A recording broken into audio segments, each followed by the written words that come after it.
ngobrol-ngobrol kalau nggak denger penjara gitu. Buat cowok aja penjara rasanya udah nyeremin gitu ya Mbak ya, apalagi buat perempuan gitu. Boleh nggak sih Uges dapetin gambaran seperti apa sih penjara yang pernah Mbak alami gitu ya? Uges mulai dari oke, kelihatannya sudah siap. Siap. Oke, Mbak Uges pengen tahu dong kayak apa sih Mbak penjaranya dulu? Kalau di itu saya kan di rutan Pondok Bambu ya. Mhm, Di rutan Pondok Bambu tuh kayak nggak kayak di penjara mhm. seperti di lembaga permasyarakatan yang lain.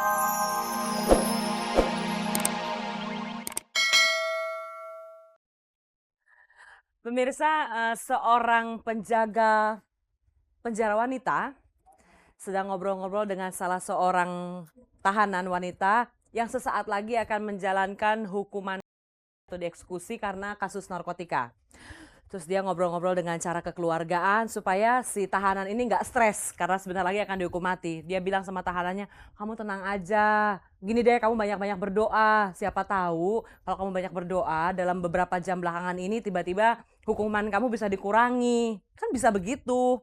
Terus si tahanan bilang gini, boro-boro mbak saya bisa tenang, saya ini baru sekarang ini di penjara, saya juga baru sekarang ini mau dihukum mati, sekali di penjara langsung dihukum mati mbak, saya ini stres banget, dia bilang gitu. Tenang, tenang. Biasanya setiap tahanan yang akan dieksekusi akan diberikan kesempatan untuk menyampaikan permohonan terakhir. Coba kamu siapkan permohonan terakhirnya. Terus tahanan bilang, permohonan terakhir apa? Saya nggak punya permohonan terakhir. Udah deh dipaksa-paksa nih sama penjaga. Nggak ketemu juga. Akhirnya penjaganya bilang gini, gini aja, kalau kamu nggak punya permohonan terakhir, mau nggak kamu sampaikan permohonan terakhir saya? Apa mbak permohonannya? Ya tolong bilang deh, tolong naikin gaji saya. Dari lantai 6 Hall Indonesia Jakarta, saya temani Anda menikmati sejuknya angin malam. Pemirsa, pasti Anda setuju sama saya kalau saya bilang tidak seorang pun di dunia ini yang senang kalau hidupnya terpenjara. Apalagi kalau dia harus diam di dalam penjara. Dan kita tidak pernah tahu apa yang akan terjadi dalam kehidupan kita dan segala sesuatu mungkin saja terjadi. Apa yang akan terjadi kalau seandainya seorang perempuan akhirnya harus masuk ke dalam penjara, terpaksa harus masuk ke dalam penjara. Malam hari ini saya punya dua tamu, dua wanita, dua perempuan yang pernah mengalami kehidupan di balik ke jeruji. Sesuai dengan tema pada malam hari ini, perempuan di balik jeruji. Tamu saya ada dua, orangnya yang satu serius, tegar, yang satu lagi halus. Ini kita mulai dengan Mbak Ratna yang serius dan tegar. Kita beri tepuk tangan dong buat Mbak Ratna Sarumpait. Apa kabar? Baik, baik. Oke. Dingin ya, udah pagi soalnya. Oke, terus satu lagi tamu Uges malam hari ini Mbak Maya. Oke, kita beri tepuk tangan buat Mbak Maya juga. Apa kabar Mbak? Baik. Oke, tegar kok ya, sudah tegar. Oke, Uges pengen kita ngobrol-ngobrol kalau nggak denger penjara gitu. Buat cowok aja penjara rasanya udah nyeremin gitu ya Mbak ya, apalagi buat perempuan gitu. Boleh nggak sih Uges dapetin gambaran seperti apa sih penjara yang pernah Mbak alami gitu ya? Uges mulai dari oke, kelihatannya sudah siap. Siap. Oke, Uges pengen tahu dong kayak apa sih Mbak penjaranya dulu?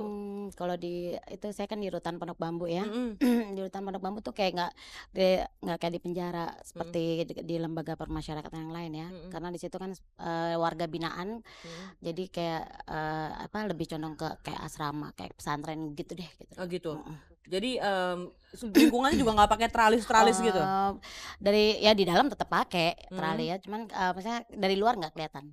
Tapi Ugus dengar kan sebelumnya nggak langsung di, Pondok Bambu ya? Sebelumnya sempat di kantor Di polisi kantor polisi dulu? sebulan, Mhm. sempat Itu yang di sebulan. kantor polisi pakai jeruji? Nggak sempet, Ini penjara yang mana ya gila-gila ya? Yang pertama nggak pakai jeruji, yang kedua nggak pakai jeruji, jangan-jangan nggak masuk penjara Oh, lagi? masuk dong. Saya nggak masuk. Nggak, tapi itu pasti ya penjara ya? Pasti. Dinamainnya penjara sama mereka Oh, gitu? Dan pasti. merasa terpenjara nggak sih di dalam situ? Ya, Pak, ya pastilah. Nah, Karena kita punya kayak nggak bisa ngeliat di dunia yang lain ya, cuman di mmm, situ aja gitu. mmm. Kayak dunia sendiri jadi. Kalau boleh milih ini kan pilihannya cuma Heeh. 2 tadi ya, di kantor polisi di Pondok Bambu? Ya ada beda-beda sih itunya Mmm, ya, ada enaknya dan nggak enaknya tuh beda-beda gitu. Jadi gitu. nggak ini, nggak bisa susah dijawab ya. Oh susah dijawabnya. Pokoknya tetap enak di rumah sendiri. Iya iya, itu pilihannya cuma 2 tadi nggak ada yang di rumah. Oke, kalau Mbak Ratna Ugus boleh tahu nggak berapa lama dulu Mbak Ratna? Tadi dulu berapa kali dulu nih Mbak Ratna nekat soalnya nih? Yang masuk betul sekali ya. Hmm. Sekali itu Masuk betul maksudnya gimana? ya artinya ditangkap. Dan menginap Ditangkap. gitu ya? Waktu pertama pernah ditangkap tapi hanya di kantor polisi, jadi proses interogasi aja Hmm. 18 jam lebih mungkin ya. Tapi yang kedua itu ya memang udah diniatkan mesti masuk kali ya. Berapa Ya, lama masuk. Mbak? Kalau itu 70 hari. Jadi saya di Polda 2 bulan, 60 hari ya, 10 hari saya di Pondok Bambu. Tapi saya kurang ngerti gitu. Ini jangan-jangan Pondok Bambu yang lain gitu. Mbak Ratna gimana Pondok Bambunya? Saya tanya kondisinya sekarang gimana? Karena waktu saya itu sih di Jeruji ya. Tapi memang bandelan Mbak Ratna kali. enggak juga sih. Tapi Itu gimana kejadiannya? Kok yang ini bisa nggak jeruji, Mbak Ratna bisa yang jeruji? Nggak, tetap Apa di ada dalam arenanya? ada blok-blok kan kita ada blok A, blok B gitu ya. Kalau masuk ke blok itu tetap kelihatan seperti di penjara gitu, ada jeruji-jeruji cuma Kan Ugus dari suka luar ngeliatin tuh, gitu. mereka gini nih ke apa namanya? Hai gitu kalau dari itu luar itu gitu kan nggak sih?